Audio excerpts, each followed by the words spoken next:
Booker T. Washington is quoted as saying, "True success is not measured by what we achieve, but how we remain grounded in the face of it. Humility is the quiet strength that allows us to rise without losing sight of our roots." Let's talk about humility through success on today's episode of the Playing with a Purpose podcast.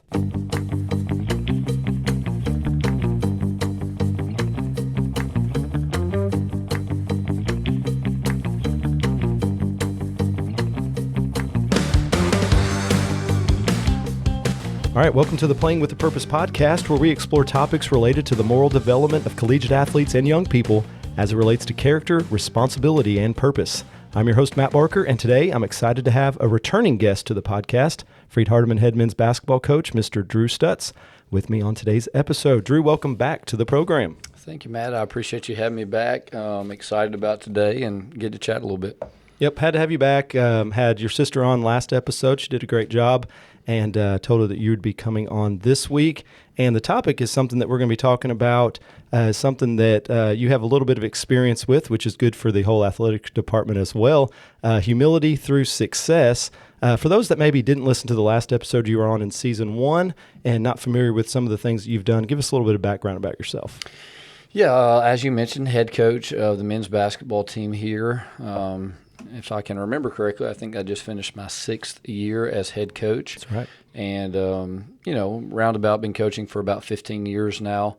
Excited about leading this program, continuing upon the success that we've had. Coached in a variety of levels, from the junior high level to the high school level to different assistant coaching roles, and now in a head coaching role. Been really fortunate to have some really good mentors along the way. At Morrisville Bible School here at Freed-Hardeman. Had some really influential men and women in my life, and I think those men and women have contributed to just who I am today. And so excited to talk a little bit today, and I don't know how in depth you want me to go into background, but maybe that'll just that's good. Check the box there. Yeah, that'll work. And I had to look up how long you've been here, because before you were head coach, you were an assistant coach under Jim Sanderson, and so it feels like you've been here a long time. But head coach, you just finished your 6th year. You were correct in that. And I had to look back at some of the records because I was curious. I'm like, all right, we're talking about success or humility through success. So I'm like, let's see how he's done the past 6 years as he's been here. And I went back, and 2019, 2020 was your first year. And first year head coach, sometimes that's a kind of you're adjusting and different things. Had a winning record, 18-10, 15-7. That was when we were in the American Midwest. The first year you were here. Still hadn't made that transition yet. 2020, which was right around, all this was around COVID too, so that was always interesting. 15-9, 9-7 record in Mid-South Conference play. And then 2021, 2022, 19-13, 13-9 in Mid-South Conference play. We went to the quarterfinal round of the Mid-South Conference tournament that year. And then 2022 is kind of where we made a little bit of a turning point, where we had the first of our Mid-South Conference championships, 25-9 record, 16-6 in conference play. Then the last couple years, we've just built on that and won 3 straight Mid-South Conference championships. The last couple seasons have had 30 wins or more, and 10 wins in conference in 2023 and 8 wins this past year. And obviously 2023, 2024 was the NAIA National Championship year. And then this past year, we went all the way to the finals. So all of that being said, we've had, of your 6 seasons, the last 3 specifically have been very successful. And it begs the question a lot of times, when you've had that much success year after year, 3 straight Mid-South Conference championships. We don't talk about this a lot, but Mid-South is one of the toughest conferences to play in, both men's and women's basketball. So you've had a lot of that success with a lot of tough competition. How do you keep your players motivated? How do you keep them hungry with that success and have that humility as well? So from your experience, how does success that you've had, or maybe just success in sports in general, affect an athlete's perspective on being humble, staying hungry? Yeah, I think a lot of that's just individual. All of us obviously have different character and different experiences. You're dealing with a wide range of student athletes, some who might be in their first season as an 18 or 19-year-old. Others, we've had 5th-year seniors that are married. So you're really dealing with a wide range of individual guys that are just getting into college, fresh out of high school, or guys who are moving into more of adulthood and just have a lot more life experience and have kind of been through things. So it's an interesting journey leading a locker room full of a lot of individuals that are just in different places in life and come from a lot of different backgrounds. That's one of the things I love about our team is, we've got a lot of kids that come from all kinds of different backgrounds, single-parent homes, two-parent, traditional home, maybe really well-off family, maybe a family that struggled a little bit. And so it really makes for a unique culture and a unique experience. But to touch on, I guess, the humility and maybe what some of the maybe challenges that come with success. You mentioned Jim Sanderson earlier. Really good coach, was the head coach here at Freed-Hardeman, won the national championship when he was the head coach at Faulkner. Learned a lot from him through our relationship and coaching together. But one of the things that really stuck out to me that he said, this was early, and I really had never thought of this in this way, but he said success is the hardest thing to handle. And I think a lot of times we naturally think that failure is hard. And it is, to a certain degree. But having success is by far the hardest thing to handle because naturally as humans, we're wired to relax. We're wired to think that we are, that we're permanently going to be in the position that we're in at that moment. And, that's just not true. And so you're always throwing curveballs as a coach. And so when they're expecting a fastball, you're throwing a curve. Yeah. When they're expecting a curve, you're throwing a fastball. And so what's kind of interesting is, a lot of times just as far as X's and O's and on the court, after a big win or after a lot of success, usually that's when we have our toughest practices. Yeah.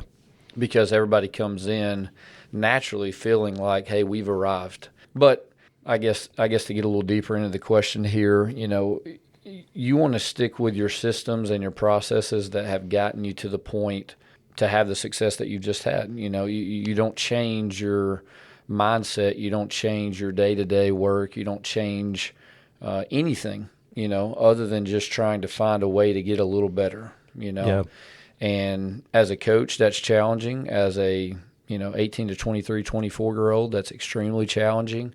But success is really hard because, number one, you think you've arrived a lot of times. Then number two, I think the other hard part of the thing about success is maybe getting a little off topic with the humility here, but people begin to expect it. When you've won 25 or 30 games 2 or 3 years in a row, there comes a natural expectation. And people, let's just say we win 20 games next year and don't win the conference championship, even though that might be one of the best seasons in Freed-Hardeman history, people think, oh, that didn't live up to the expectation of the last 2 or 3 years. And that's wrong. That's a wrong mindset to have for myself as a coach, as a player, as a program. You want to control the things that you can control. And obviously this is coach talk a little bit, but you just want to make the most out of what's right in front of you. And if that equals a championship, then great. If it doesn't, then that's okay as well. So I may have gotten off topic. No, that's perfect. Yeah. So we talked a little bit about how you keep your athletes humble, and that's, like you mentioned, that's going to be unique to each person. Every individual athlete's going to have different things that might help them stay focused or whatever it is. For a coach or maybe your coaching staff, the tendency can be there too to say, well, we've had we've won a lot of these games. We're successful this year, whatever the case may be. How do you as coaches stay humble, motivated, trying to keep your team focused, but also keeping yourself focused as well? How do you do that? It's a good question. Yeah. It's a good question. I mean, and you're right. People have asked, like, are you bored? Are you getting a little bored at times? And I'm not, because the goal here is not to win games, but to maximize the ability of the team that you have and to move players and teams in the right directions on the court, but also in life. A combination of those two things. And, every season, every game, every day brings a new set of challenges. That's one of the things I love about athletics in general is it's always new. It's always new. And, obviously a big part of this is just your individual character, the things that you value in your life, and what's important to you as an individual. If winning is the most important thing to you, then naturally once you've had that success and you've checked that box, if that's the most important thing to you, then you're going to probably have some issues that come along with your consistent motivation, your consistent success, and staying dialed in on the day-to-day. But I enjoy the challenge of the success and not feeling like you have arrived, that you are there, that you've accomplished something special. Even though if that is the case in some situations, the challenge is, can I stay humble? Can I stay in the moment? Can I get a little better? Can we push the dial a little further? And to me, that's an ultimate challenge, and it's awesome, and something I thought we did a really good job with last season overall, coming off of a national championship run. Can they do it again? We lost, I think, 5 of our top 10 players from the previous year. This year, it's 7 out of our top 10 players from this season. And so, just staying present and staying in the moment and knowing what you value most. And that's getting the most out of your team and moving them in the right direction as a basketball team, but also as just individuals as well.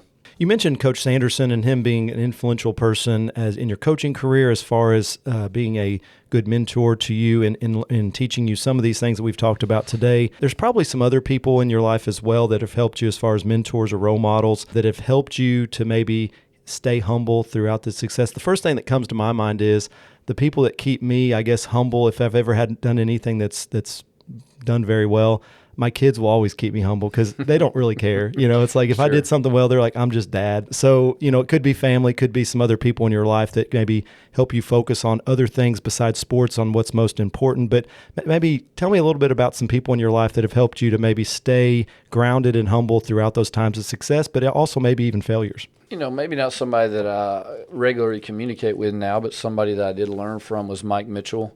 I know I brought him up in another podcast. I don't remember if we talked about him previously, but he was the head coach at Mars Hill Bible School, also was the head coach at Greater Atlanta Christian, and, had just unbelievable success. I think won 9 state championships, hundreds of wins. I don't even know what his overall record was, but I want to say like 700 or 800 wins over his career. He was an everyday guy. He was an everyday guy.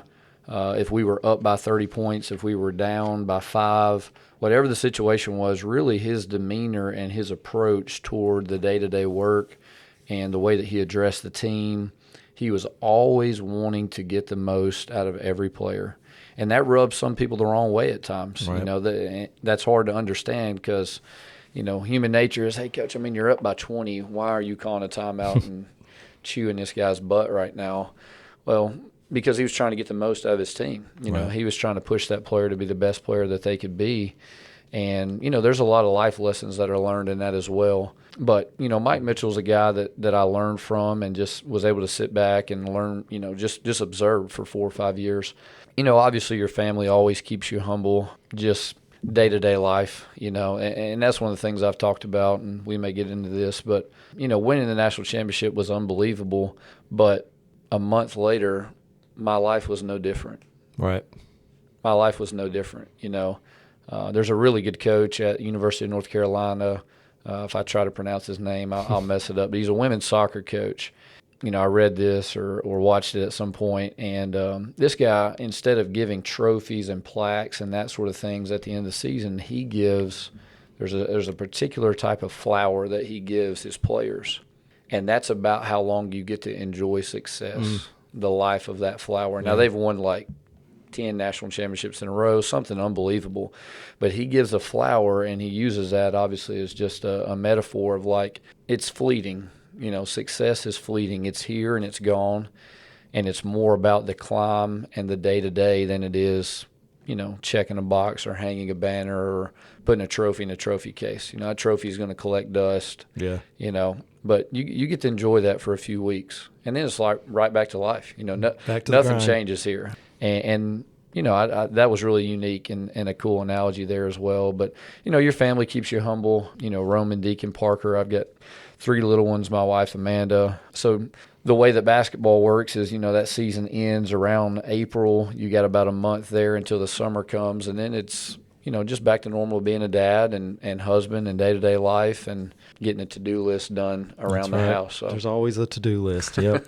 I talked to your sister last episode about team captains, and I think this can also play a big role in how the team responds not only to the coaches but also as they interact with each other as far as staying humble. How much maybe the team captains that you've had, or maybe just some leaders in general on your team, how have they kept the team humble, maybe through times of success, and maybe that student leadership, peer leadership, whatever you want to call it? How has that impacted the humility of your teams just by having that example on the court? Sure. I think there's years that captains are really important, and there's obviously a responsibility and role that comes with being a captain. But, at the beginning of the year, each year when we have our first team meeting, let's just say we have 17 guys on the team, one of the first things I talk about is I want 17 leaders.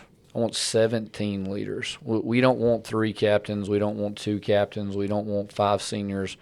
We want 17 leaders, because everyone is gifted with a different set of skills and experiences. Whatever it is that you have individually to bring to the team, that's what I want you bringing every day. There's not a hierarchy of head coach, assistant coach, captain, this. Like, people naturally think of it that way. Right. But really, in general, our goal is all the same. Whether I'm the head coach and you're the last guy on the bench, we are one team. We are one team, and we all are going to contribute to this season in whatever way that we can. So, in general, I'm not big. I know coaches are sometimes about like really singling captains out and demanding more of them than other people. I think that captain role for me probably looks a little bit different.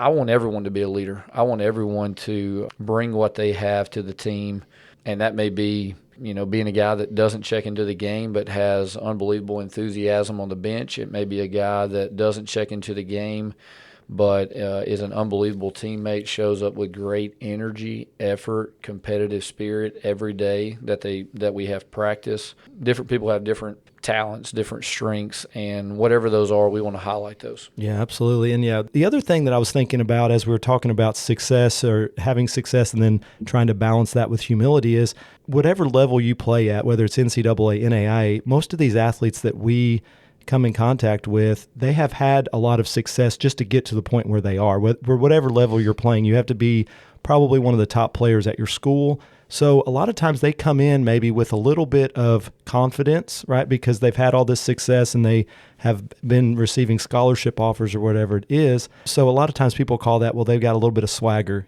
coming in. And rightfully so. Sometimes you need that to be able to have the success that they've had.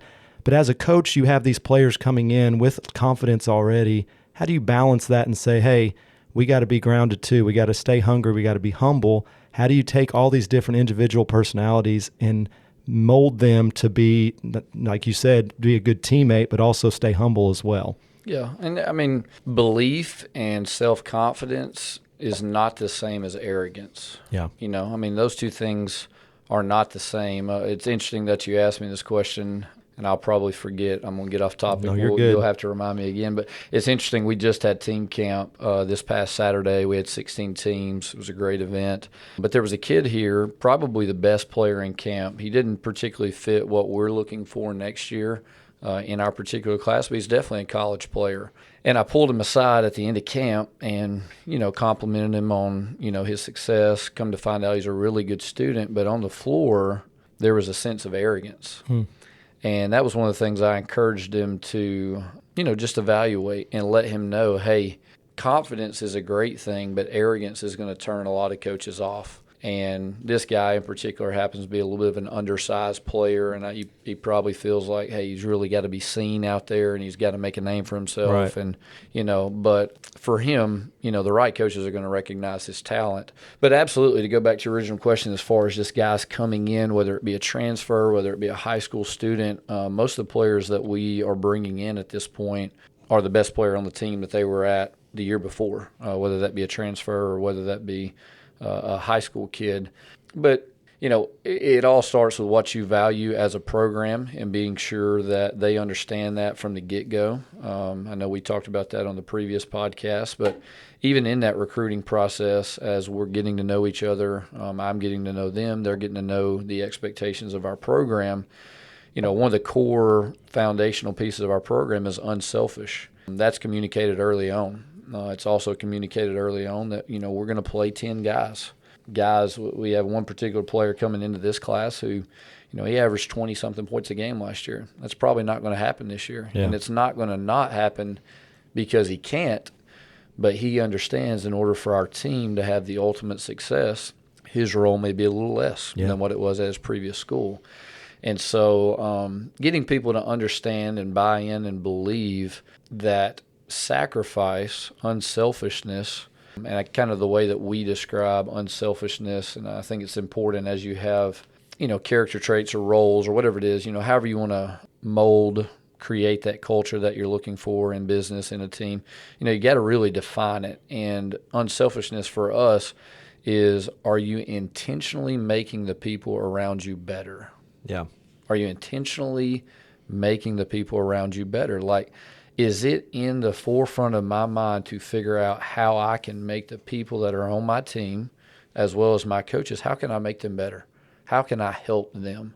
And what's amazing with that is when you do that, what I found is the guys that are the most unselfish, that care the least about statistics, shot attempts, time on the floor, those guys usually play the best basketball. Yeah. Those people usually perform at their highest level, whatever that level looks like. And the reason is the attention's off yourself. You're not so much worried about, am I making every shot? Am I making every play? Am I getting every minute that I deserve? But how do I help the people around me?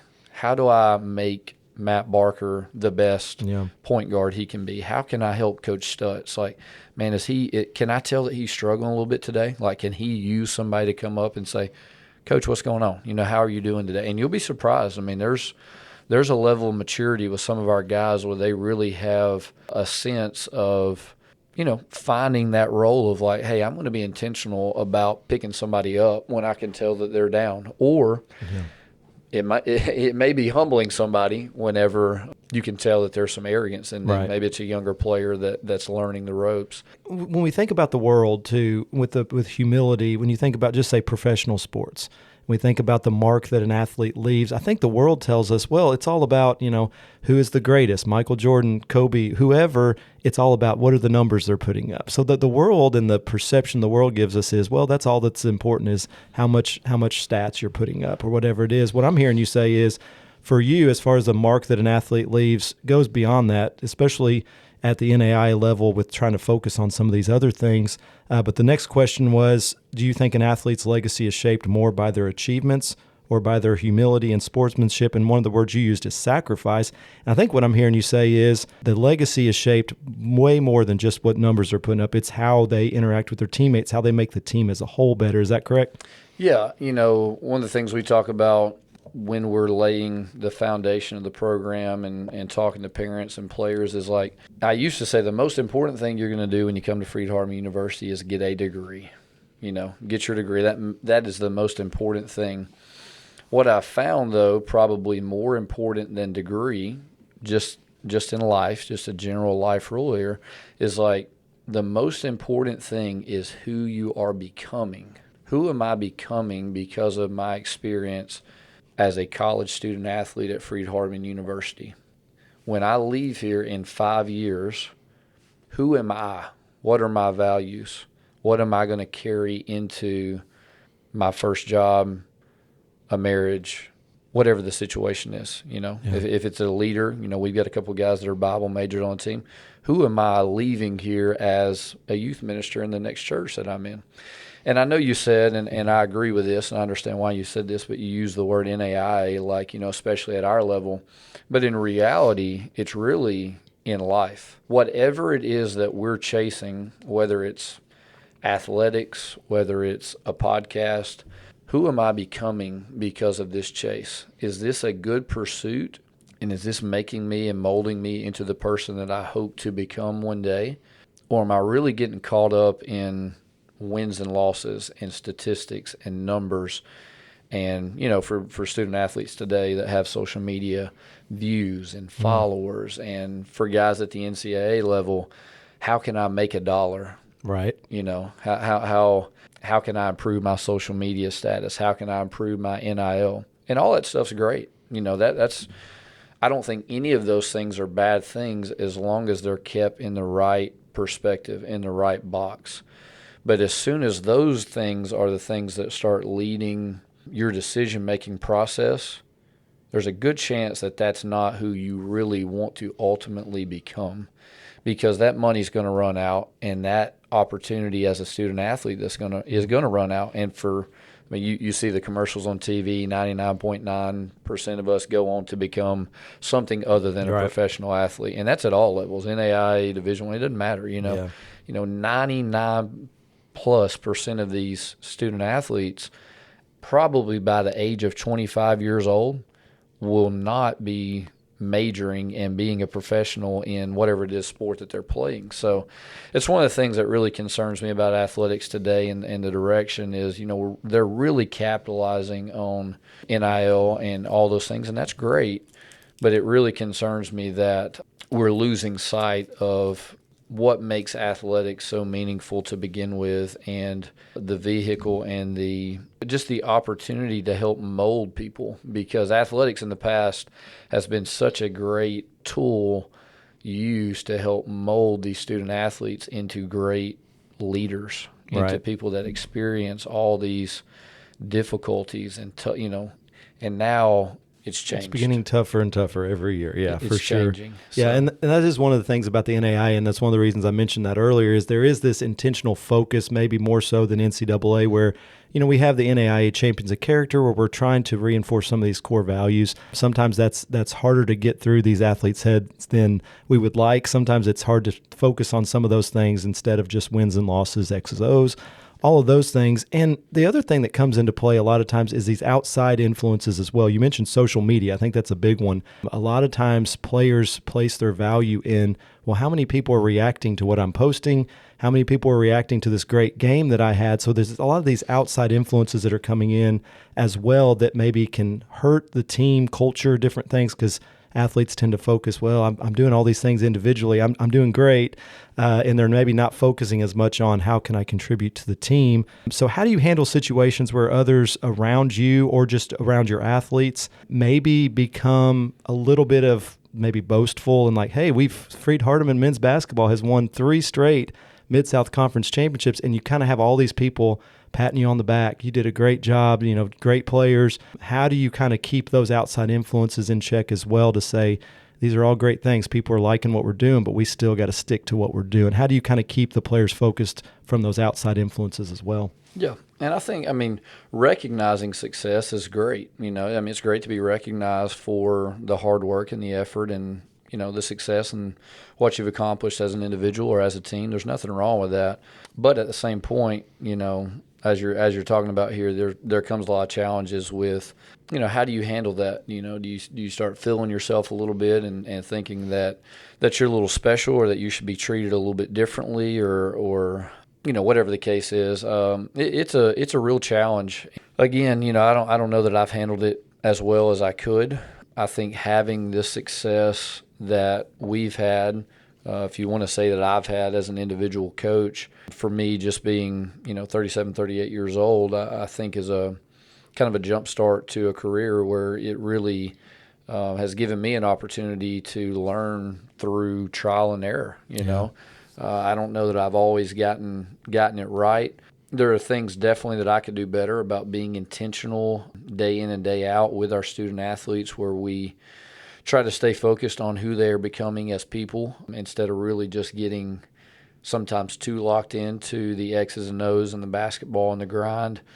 But a lot of it, I think, is just seeing, like I just talked about, it's seeing them as individuals. It's seeing them as a young man, not a backup point guard, and really knowing that ultimately what I want for them when they leave here is to be ready for life, to be better because of their experience. And I think when you go into it with that framework every day, where, just like when you have kids, it's the same as having kids. Basically, I've got 18 or 20 extra kids here.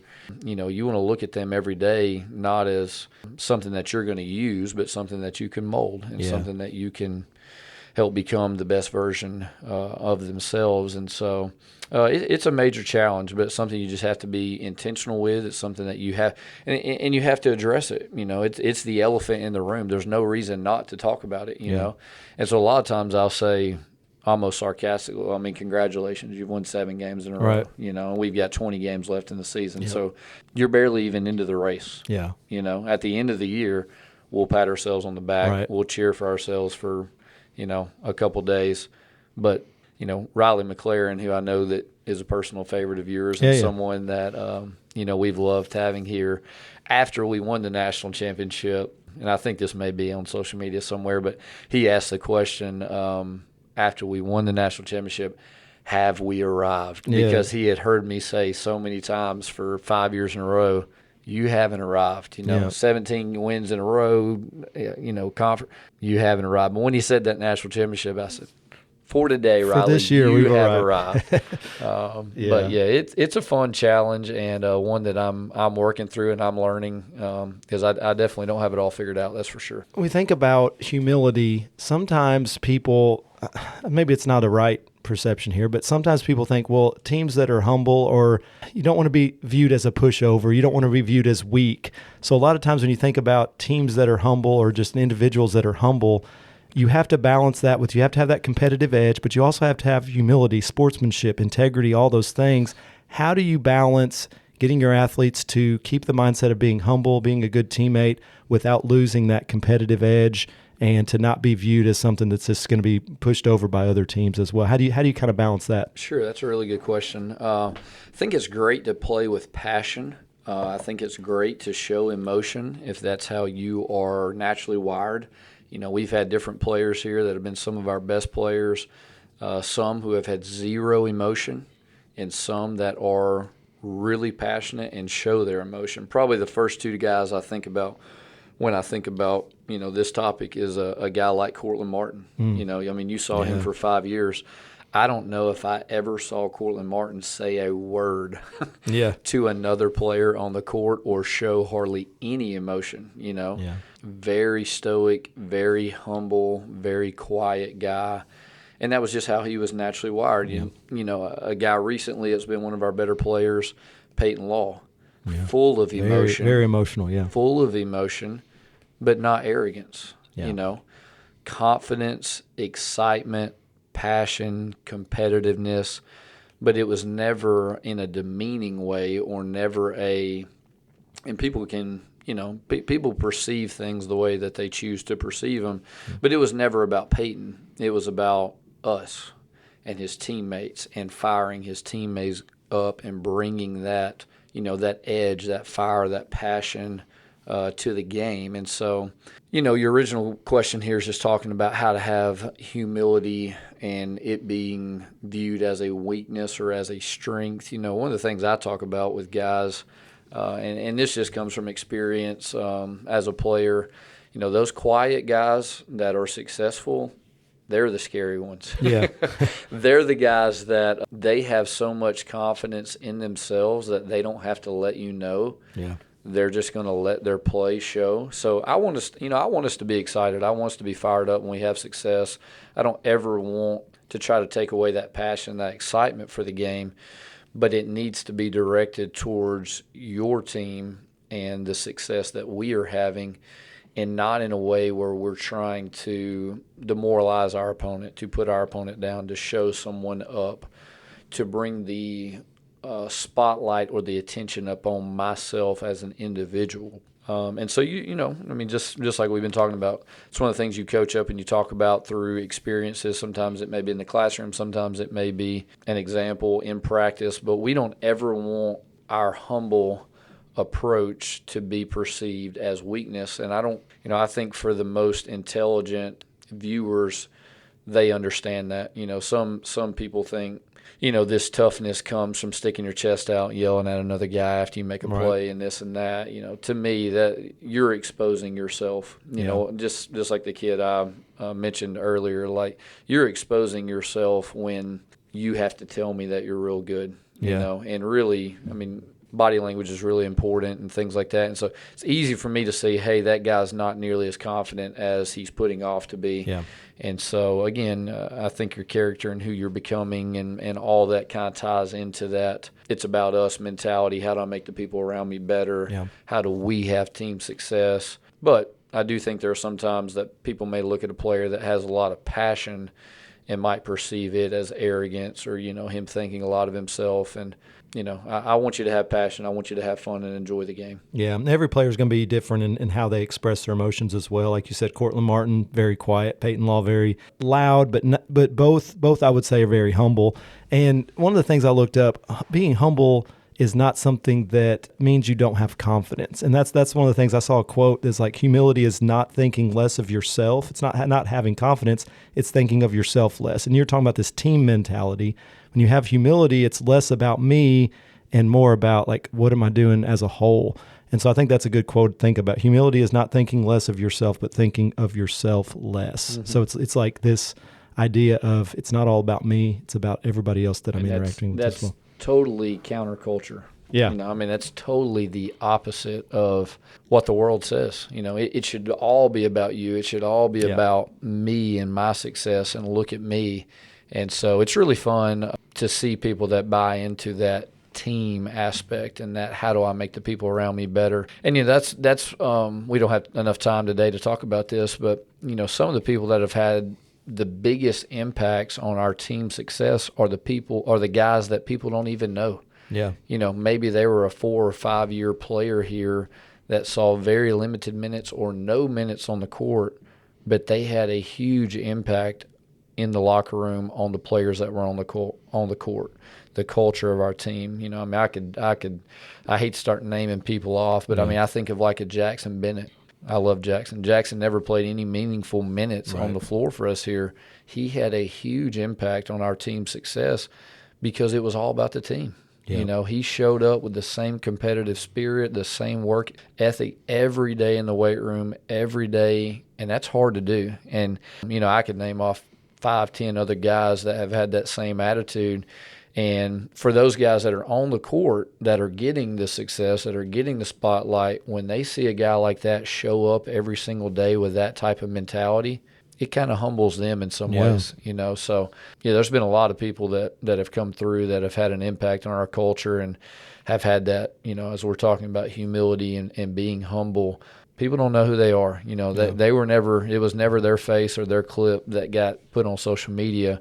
But I guarantee you those guys in life right now, and I could name off 5 or 10 guys and where they're at in life right now, they are better people because they were here and because of their experience.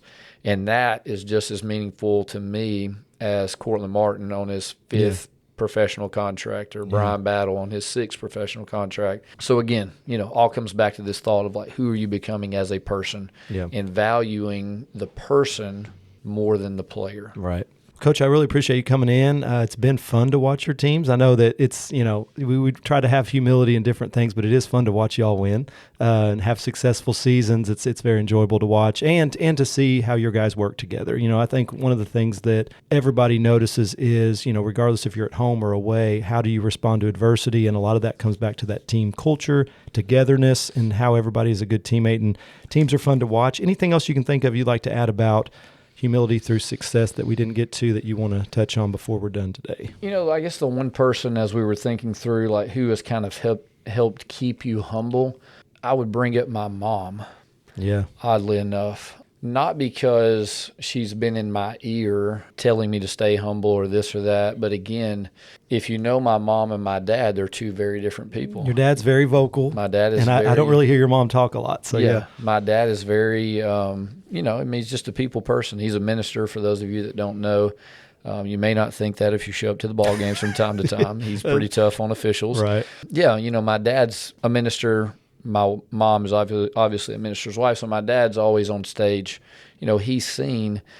But growing up and thinking about my mom and my grandmother, being a behind-the-scenes type person where you work quietly, and it may be something as simple as taking care of the house or cooking meals or, I just think back through my childhood, and these are things that you you unconsciously, they have an effect on you as a person. Now that I'm getting older, I've got kids of my own. Yeah. You start thinking about this stuff. But she did and still does so many things that she will never receive any recognition for. Right. And it has for sure made a huge impact on my life and who I have become as a dad, as a coach, as a husband, as a Christian man. Her example, more so than her voice, has played a huge impact in my life. And so obviously I love my mom and all the things that she's done for me. But, to the people out there that maybe aren't a coach, that aren't on a podcast, that don't like sitting down and having long conversations, your example and what you do day in and day out, whether it be teaching a little kids Bible class or, there's hundreds of ways and things that you do, but you never know the impact that you're having on, obviously your kids, but anybody that's observing you and watching what you do day in and day out. And, for me, my mom has had a huge impact on me, but I know she has on, hundreds of other people as well, just her example, but maybe not so much her voice.